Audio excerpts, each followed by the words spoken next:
KNR news కి స్వాగతం. ముందుగా ముఖ్యాంశాలు. వైఎస్ జగన్ ఆయన కుటుంబ సభ్యులపై అసభ్యకర పోస్టులు పెడుతున్న సీమరాజాపై ఫిర్యాదు.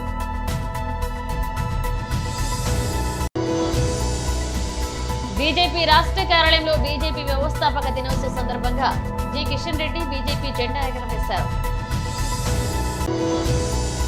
నా ఆలోచనలన్నీ ప్రజలు బంగారు భవిష్యత్తు కోసమే సీఎం నారా చంద్రబాబు నాయుడు.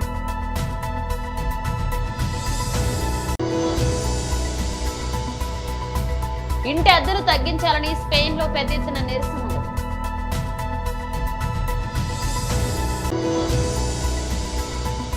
ఏపీ ప్రభుత్వ పాఠశాల విద్యార్థులకు కోడింగ్ పాఠాలు.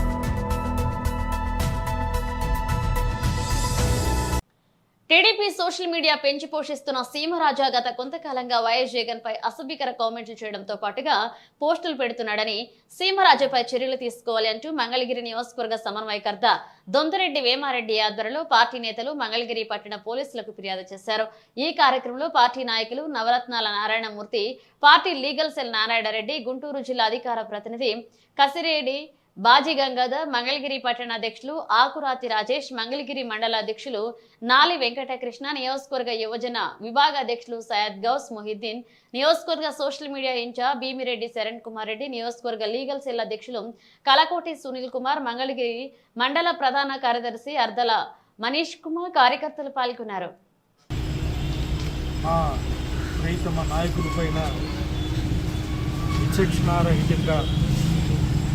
పోస్టులు పెడుతున్న ఈ సీమరాజు అనే వ్యక్తి మీద మేము ఇవాళ మంగళగిరి టౌన్ పోలీస్ స్టేషన్లో మేము కేసు పెట్టడం జరిగింది. అది సిఐ గారు స్వీకరించడం కూడా జరిగింది. ఎందుకంటే ఈ పోస్టులు పెట్టడం అనేది మరీ వెర్రి తరలు వేస్తుంది. అది సామాజికంగా ఇది ఎటు వెళ్తుంది, ఇది ఎంతమంది జీవితాలతో ఆడుకునే విధంగా ఈ పోస్టులు పెడుతున్నారు వీళ్ళందరూ. ఇటువంటి సంఘ విద్రోహ శక్తుల మీద తప్పనిసరిగా యాక్షన్ తీసుకోవాల్సిన అవసరం ఉంది. తీసుకుంటామని పోలీసు వ్యవస్థ కూడా చెప్పింది. తప్పనిసరిగా తీసుకోవాలి. కేసు ఫైల్ అయిన తర్వాత మా యంత్రాంగం కూడా, మా లాయర్లు కూడా, మాకు సంబంధించిన మా లాయర్లు కూడా దీని మీద క్షుణ్ణంగా ఈ ఇష్యూ మీద ఫైట్ చేయడానికి మేము సిద్ధంగా ఉన్నాం. ఇలాంటి రూపు మాపాలని, ఇలాంటివి జరగకుండా ఉండాలని అందరికీ విన్నవించుకుంటున్నాం. సీమరాజా అని ఒక యూట్యూబ్ ఛానల్ పెట్టుకొని మాజీ ముఖ్యమంత్రి వర్యులు జగన్మోహన్ రెడ్డి గారి మీద అత్యంత నీచంగా, మా పార్టీ అనుమతి లేకుండా మా పార్టీ కొండవ వేసుకొని, మా పార్టీ పదవి ఏది కూడా మా పార్టీ నుంచి ఇవ్వకపోయినప్పటికీ కూడా ఆ పదవి పేరు చెప్తూ మా పార్టీ యొక్క సిద్ధాంతానికి వ్యతిరేకంగా మాట్లాడుతూ అత్యంత నీచంగా, జుగుప్సాకరంగా మా పార్టీకి వ్యతిరేకంగా, మా లీడర్లకు వ్యతిరేకంగా, మా నాయకుడికి వ్యతిరేకంగా మాట్లాడుతున్న సీమరాజా మీద ఇవాళ కంప్లైంట్ ఇవ్వడం జరిగింది. రామారెడ్డి గారు ఆధ్వర్యంలో ఇక్కడ మంగళగిరి కోఆర్డినేటరు ఆధ్వర్యంలో ఈ మంగళగిరి టౌన్ పోలీస్ స్టేషన్లో ఈ కంప్లైంట్ ఇవ్వడం జరిగింది. తాడేపల్లిలో కూడా 9 కంప్లైంట్లు ఇచ్చాం. 9 కంప్లైంట్లకి మేము పోరాటం చేసిన తర్వాత, అనేక మార్లు రిక్వెస్ట్ చేసిన తర్వాత చివరికి మేము న్యాయ పోరాటానికి పోతాం, ప్రైవేట్ కేసు చేస్తాం, మాకు న్యాయం జరగాలి, చట్ట ప్రకారం వ్యవహరించండి, మీరు ఎవరో ప్రోద్బలంతో మీరు ఈ కేసులు కట్టకుండా ఆపే కార్యక్రమం చేస్తే మేము న్యాయస్థానం పోతామని చెప్పిన తర్వాత కేసులు కట్టడం జరిగింది. చివరికి మొన్న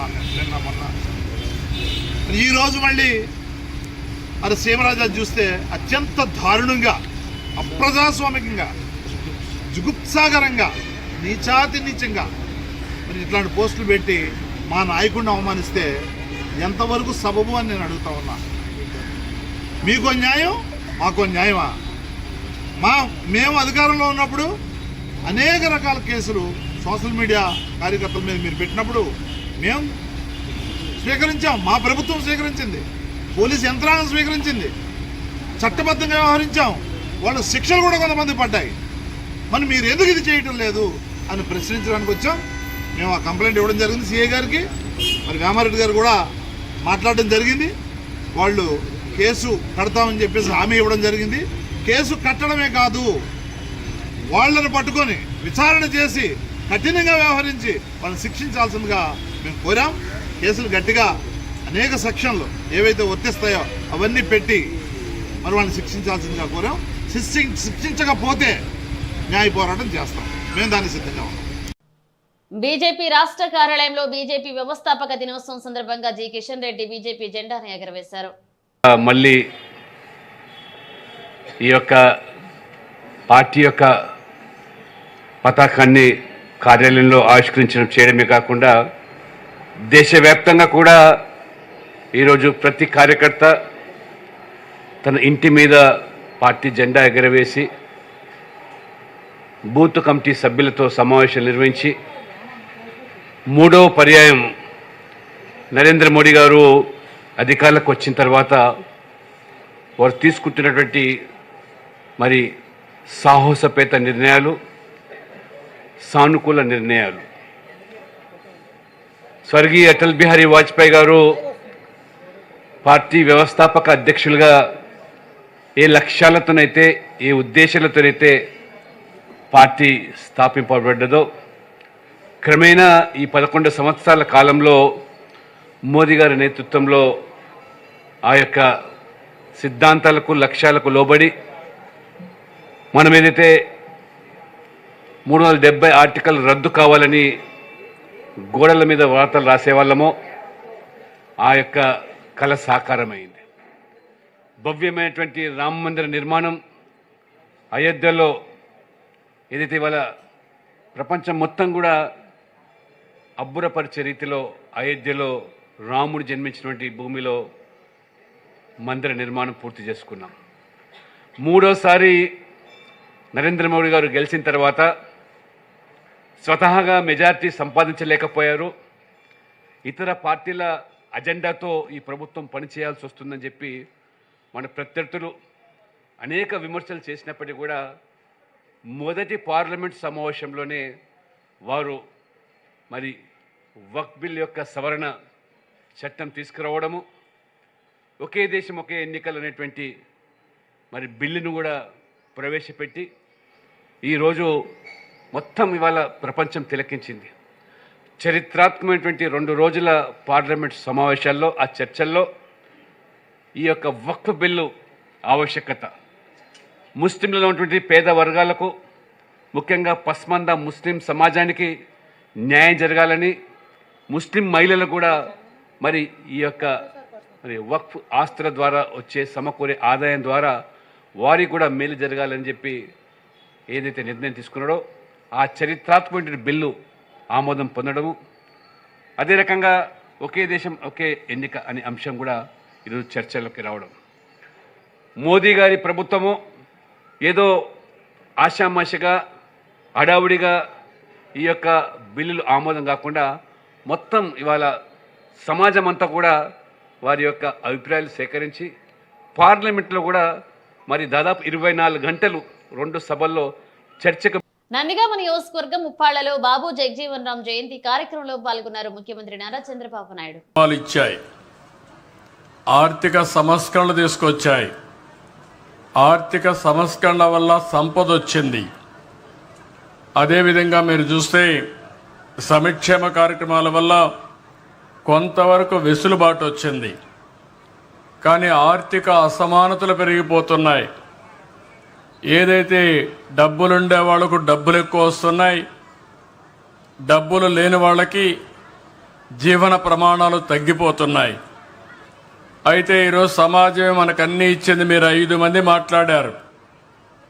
5 మంది పరిశ్రమలు పెట్టిన వ్యక్తులు మాట్లాడిన మాటలు మీరు వింటే, చూడమ్మా దయచేసి 2 నిమిషాలు కూర్చోవాలి, మీకోసమే ఇది, మీకు అర్థం కావాలి. మీకోసం నేను అన్ని పనులు పెట్టుకొని 2:30 అవుతా అంటే భోంచేయకుండా ఉంటే మీలో శ్రద్ధ లేకపోతే కడాన ఒక సామెత ఉంది, గుర్రాన్ని తొట్టి దగ్గర తీసుకుపోతాం కానీ నీళ్లు తాగమంటే తాగకపోతే నేను తాగించలేను. ఆ పరిస్థితిలో మీరు కూడా తయారవుతున్నారు. కానీ ఒక్కరోజు మీరు రోజు నాకు ఆ విషయం కూడా మీరు గుర్తుపెట్టుకోవాలి. ఒక పక్క పనులు చేయాలి, ఒక పక్క మిమ్మల్ని మెప్పించాలి. నేను చెప్పేది మీరు అర్థం చేసుకోవాలి. మళ్ళా మీరు కార్యాచరణకు స్ఫూర్తిదాయకంగా ముందుకు పోయే పరిస్థితి తీసుకురావాల్సిన అవసరం ఉంది. ఈరోజు రాష్ట్రంలో పేదవాళ్ళందరికీ విజ్ఞప్తి చేస్తున్నాం. పేదరికం అనేది మీరు తెచ్చుకునేది కాదు, కానీ తరతరాలుగా మీరు అక్కడే ఉన్నారు, ఇబ్బందులు ఉన్నాయి. ఈరోజు నేను తీసుకొచ్చే డబ్బులు ఉండేవాళ్ళు కూడా వాళ్ళ జీవితాల్లో ఒక అవకాశం వచ్చింది. మన కళ్ళ ముందర ఇండస్ట్రీ పెట్టారు, 100 మందికి ఉద్యోగాలు వస్తున్నాయి, ఆదాయం పెంచుకున్నారు. ఈరోజు నేను తీసుకొచ్చిన విధానం వాళ్ళ తెలివితేటలు, వాళ్ళకుండే వనరులు ఈ పేదవాళ్ళపైన ఖర్చు పెట్టి మిమ్మల్ని కూడా ఎక్కడికక్కడ మనిషికి కావాల్సింది సరైన సమయంలో సరైన సహకారం. అంబేద్కర్ గారు ఉన్నారు, రాజ్యాంగాన్ని రాశాడు, మహానుభావుడు. కానీ ఆయన చిన్నప్పుడు చదువుకోవాలని డబ్బులు లేవు. ఆయన కూడా 12వ సంతానం. 11 మంది 12వ సంతానం అయితే మనం ఆలోచించుకోవాలి. ఇప్పుడే మనం చూస్తున్నాం అంటరానితనం. ఆ రోజుట్లో ఇంకా ఎక్కువ ఉండేది. అలాంటి సమాజంలో బరోడా మహారాజు అయితే బాంబేలో చదువుకోవడం నెలకు 12 రూపాయలు ఇచ్చాడు. ఆ 12 రూపాయలతో బాంబేలో చదువుకున్నాడు. ఆ తర్వాత లండన్ పోవాలనుకున్నాడు. లండన్ పై చదువుకుపోతే ఒక నెలకు $1100 ఇచ్చాడు. ఆ డబ్బులతో చదువుకుని ఈరోజు భారతదేశం మెచ్చుకునే మేధావిగా తయారయ్యాడంటే ఆయన జీవితంలో కూడా ఒక చేయూతను ఉందని చెప్పి నేను మీకు తెలియజేస్తున్నా. స్పెయిన్ లో గృహ సంక్షోభం నేపథ్యంలో వేలాది మంది ప్రజలు రోడ్లపైకి వచ్చి నిరసన తెలిపారు. స్పెయిన్ లో ఇళ్ల అద్దెలు భరించలేనంతగా మారుతున్నాయి. ఈ నేపథ్యంలో అద్దెలను 50% తగ్గించాలని డిమాండ్ చేస్తున్నారు. మాడ్రిడ్ లో జరిగిన నిరసనలో దాదాపు 1.5 లక్షల మంది పాల్గొన్నట్లుగా నిర్వాహకులు తెలిపారు. అలాగే దేశ వ్యాప్తంగా 40 నగరాల్లోనూ నిరసనలు, ప్రదర్శనలు నిర్వహించారు. హౌసింగ్ రాకెట్ ను అంతమొందించాలని, ఇంటి యాజమానులే దోషులు అని, ప్రభుత్వమేందుకు బాధ్యత వహించాలని నిరసనకారులు నినాదాలు చేశారు.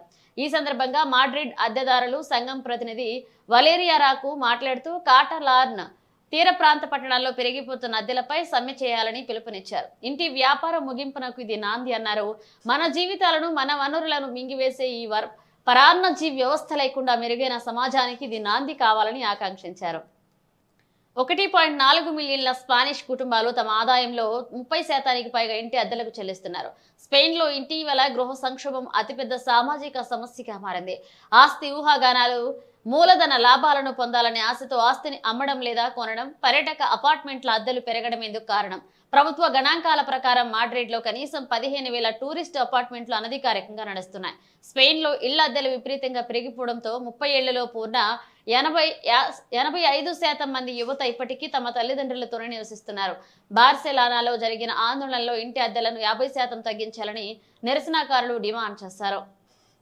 ప్రభుత్వ పాఠశాల విద్యార్థులకు కంప్యూటర్ నైపుణ్యాలను నేర్పించేందుకు ఈ-కామర్స్ దిగ్గజ సంస్థ అమెజాన్ ఏపీలో చేపట్టిన ఫాలెట్ ప్రాజెక్టు విజయవంతంగా ముగిసింది.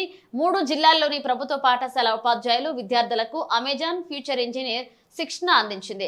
గతేడాది దేశవ్యాప్తంగా 8 రాష్ట్రాల్లో శిక్షణ కార్యక్రమం నిర్వహించగా ఆంధ్రప్రదేశ్లో విశాఖపట్నం, విజయనగరం, శ్రీకాకుళం జిల్లాలలో ఫాలెట్ ప్రాజెక్ట్ చేపట్టింది. ఈ మేరకు సమగ్ర శిక్ష, లీడర్షిప్ ఫర్ ఈక్విటీ, క్వాస్ట్ అలయన్స్ అనే స్వచ్ఛంద సంస్థలతో అవగాహన ఒప్పందం కుదుర్చుకుంది. ఈ 3 జిల్లాల్లో 248 మందికి పైగా ఉపాధ్యాయులు, 7,381 మంది విద్యార్థులకు కోడింగ్, ఆర్టిఫిషియల్ ఇంటెలిజెన్స్ కోర్సులను ఆన్లైన్, ఆఫ్లైన్ పద్ధతుల్లో నేర్పించింది. ఈ శిక్షణలో ప్రతిభ కనబరిచిన విద్యార్థులు, ఉపాధ్యాయులను గుర్తించి విశాఖపట్నంలో హ్యాకథాన్ నిర్వహించారు. విజేతలకు ల్యాప్టాప్, ట్యాబ్లు, టీవీలను బహుమతులుగా ఇచ్చి ప్రోత్సహించారు. కాగా రాబోయే 3 సంవత్సరాల్లో రాష్ట్ర వ్యాప్తంగా 5,000 మంది ఉపాధ్యాయులకు, 50,000 మంది విద్యార్థులకు ఏఐ కోడింగ్ నైపుణ్యాలను నేర్పించాలనే లక్ష్యంతో ప్రణాళికలు రూపొందిస్తున్నామని ఈఎఫ్ రాష్ట్ర సమన్వయకర్త మాధవిలత తెలిపారు. ఇందుకూరుపేట మండలం పరిధిలోని మైపాడు గ్రామం బీసీ కాలనీలో అభివృద్ధి కార్యక్రమంలో భాగంగా సిమెంట్ రోడ్ నిర్మాణం జరుగుతుండగా కొంతమంది అసత్య ప్రచారాలతో మైపాడు అభివృద్ధి సిమెంట్ రోడ్ నిర్మాణాలను ఆపే విధంగా దుష్ప్రచారం చేస్తున్నారని స్థానికంగా ఉన్న మహిళలు నిరసన చేశారు. గ్రామస్తుల వివరాల మేరకు బీసీ కాలనీలో సుమారు 30 అడుగుల వెడల్పుతో సిమెంట్ రోడ్ నిర్మాణం చేస్తుండగా కొంతమంది అడ్డంకులు సృష్టించి అభివృద్ధిని అడ్డుకునే విధంగా పనిచేస్తున్నారని మహిళలు తమ ఆవేదన వ్యక్తం చేశారు. గతంలో ఎన్నడూ లేని విధంగా మైపాడులో సిమెంట్ రోడ్లు మరియు ఇతర అభివృద్ధి కార్యక్రమాలు జరుగుతున్నాయని, అదేవిధంగా మైపాడు నుంచి నెల్లూరు రోడ్డు 48 కోట్ల ప్రాజెక్టుతో జరుగుతున్న రోడ్ల పనులకు బీసీ కాలనీకి ఎటువంటి సంబంధం లేదు అని, అసత్య ఆరోపణలను మానుకోవాలని, ఎన్నడూ లేని విధంగా కూటమి ప్రభుత్వంలో అభివృద్ధి జరుగుతుంటే అసత్య ఆరోపణలను తీవ్రంగా స్థానిక ఎంపీటీసీ సుబ్రహ్మణ్యం ఖండించారు. ఈ కార్యక్రమంలో పార్టీలకు అతీతంగా చిన్న పెద్ద తేడా లేకుండా స్వచ్ఛందంగా మా గ్రామాభివృద్ధి పనులకు సహకారం అందిస్తామని తెలిపారు. రోడ్డుకి ఆ రోడ్డుకి సంబంధం లేదు, అయినా కానీ వాళ్ళు ఏం అనుకుని చేస్తున్నారో మనకే తెలీదు. కావాలని ఆపి చేశారు, చిన్న విషయానికి పెద్దది చేశారు. ఇప్పుడు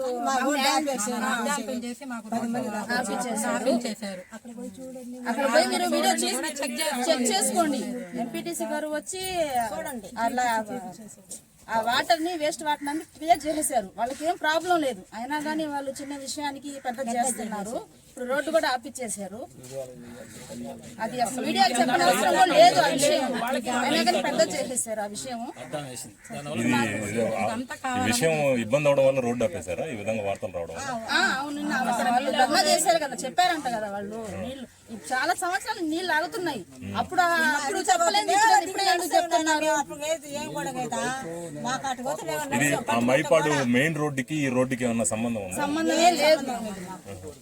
ఆ రోడ్డుకి కానీ ఈ రోడ్డుకి కానీ మా బీసీ కాలనీ రోడ్డుకి కానీ ఆ రోడ్డుకి కానీ సంబంధమే లేదు అసలు. ఆ వాటర్ కానీ ఈ వాటర్ సంబంధమే లేదు. ఇప్పుడేం కొత్తగా వచ్చే వాటర్ కాదు కదా, ఎప్పటి నుంచో వస్తా ఉన్నాయి, దాంట్లో నడుస్తా ఉన్నారు. మాకు కూడా కాలువలు ఇప్పుడు వేస్తున్నారు, మా కాలువలు. ఇప్పుడే వాళ్ళు ప్రత్యేకంగా నీళ్ళు నడవట్లేదు కదా, అప్పుడు రాంది ఇప్పుడు ఎందుకు వచ్చింది విషయం వాళ్ళకి? ఇప్పుడు చాపాల్సినంత పని 10 మంది దాకా వచ్చేది. ఇప్పుడు దేవుడి దేవల రోడ్లు వస్తున్నాయి, కాలువలు వస్తున్నాయి, చిన్న విషయానికి పెద్ద చేస్తున్నారు. దేనికి అసలు ఏం అనుకొని చేస్తున్నారు? కాలువలు కూడా కడతామని చెప్తున్నారు.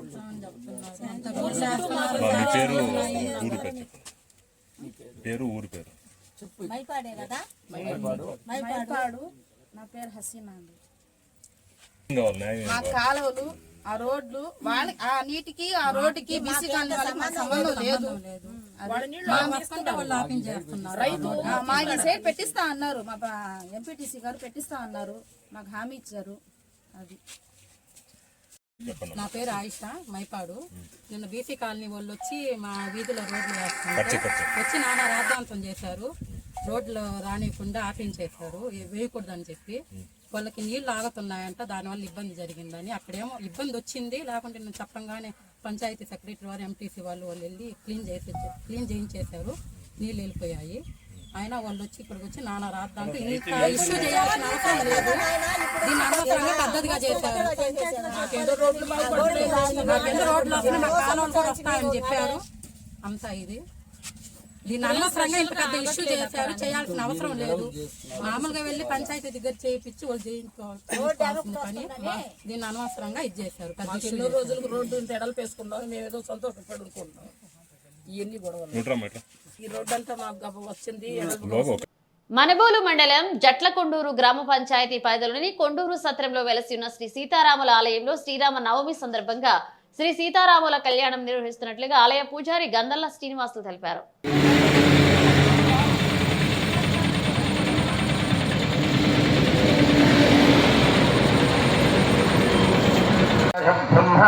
బ్రహ్మణేశ్వర ఆనుష్యన్వన్నో దివిశ్వేద సాధనం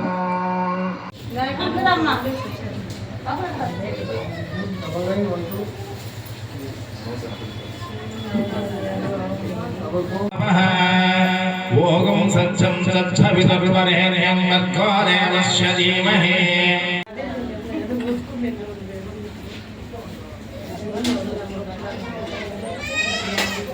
నేను ఇప్పుడు రాలేదు ఇంకా చెప్తా. ఎవరి స్పీచ్ మీరే ఇవ్వాల్సిందే, రండి.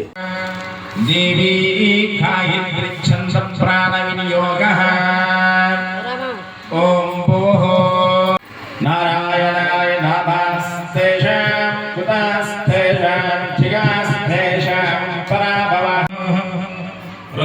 ऋतं ब्रह्मर्भोद्भवस्वरो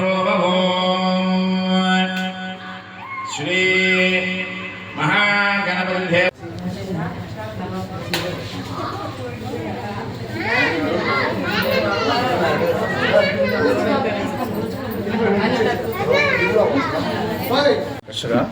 శ్రీరామ రామ రామేతి రమే రామే మనోరమే సహస్రనామ తత్తుల్యం రామనామ వరాననే స్థానిక కొండూరు సత్త గ్రామం వేంచేసినటువంటి సీతారామస్వామి వారి యొక్క దేవస్థానం వద్ద ప్రతి ఏటా శ్రీరామనవోత్సవాలు అంగరంగ వైభవంగా నిర్వహించబడతాయి. అందులో భాగంగా ఈరోజు మహాగణపతి హోమం, మహాసుదర్శన హోమం, విశేషణ పూజా కార్యక్రమాలు నిర్వహించడం జరుగుతుంది. కలశాభిషేకం తదుపరి స్వామివారికి పంచామృతాలతో అభిషేక కార్యక్రమం, శ్రీరామనవమి రోజున ఉదయాన్నే స్వామివారికి సుప్రభాత సేవ, విష్ణు సహస్రనామ పారాయణం, అదేవిధంగా సహస్రనామార్చన కార్యక్రమాలు, సాయంత్రం 7 గంటలకి స్వామివారి యొక్క కళ్యాణం, అదేవిధంగా కళ్యాణ అనంతరం భారీ అన్నదాన కార్యక్రమం నిర్వహించబడును. కావున 50 మంది భక్తులందరూ కూడా సీతారామస్వామి వారి యొక్క కళ్యాణంలో పాల్గొని స్వామి అమ్మవారిని దర్శించి తీర్థప్రసాదాలు స్వీకరించి సీతారామస్వామి వారి కృపకు ప్రతి ఒక్కరూ పాత్రలు కావాల్సిందిగా కోరుకుంటున్నాను.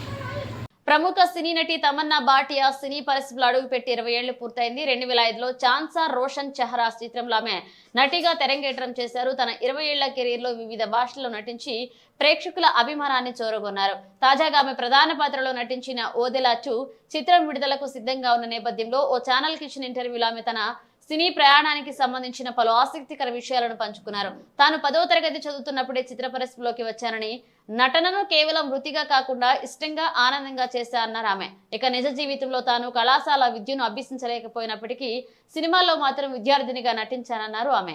ఇక పరిశ్రమలో 20 ఏళ్లు పూర్తి చేసుకోవడం పట్ల ఆమె సంతోషం వ్యక్తం చేశారు. కెరీర్ ప్రారంభించినప్పుడు ఇన్నేళ్లు కొనసాగుతానని అనుకోలేదన్నారు. ఈ సందర్భంగా తన 21వ పుట్టినరోజు జరిగిన ఒక సంఘటనను ఆమె గుర్తు చేసుకున్నారు. ఆ రోజు షూటింగ్ నుండి విరామం తీసుకుని ఇంటిలో ఉండగా ఒక తమిళ పత్రికలో తనను నెంబర్ 1 నటిగా పేర్కొంటూ ఒక ప్రత్యేక కథనం వచ్చిందని, అది చదివి తాను కన్నీళ్లు పెట్టుకున్నానని అన్నారు ఆమె. ఇక ఈ స్థాయికి త్వరగా చేరుకుంటానని తాను ఎప్పుడూ అనుకోలేదు. ఇక నెంబర్ 1 స్థానానికి చేరుకున్న తర్వాత ఆ స్థానంలో కొనసాగడం అంత సులువు కాదు అని ఆమె అభిప్రాయపడ్డారు. బులెటిన్ ముగించే ముందు హెడ్లైన్స్ మరోసారి. వైఎస్ జగన్ ఆయన కుటుంబ సభ్యులపై అసభ్యకర పోస్టులు పెడుతున్న సీమరాజాపై ఫిర్యాదు.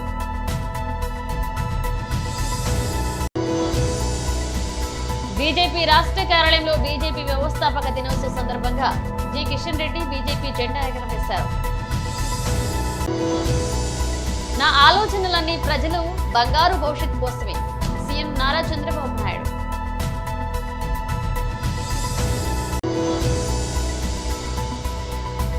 ఇంటి అద్దెలు తగ్గించాలని స్పెయిన్ లో పెద్ద ఎత్తున నిరసనలు.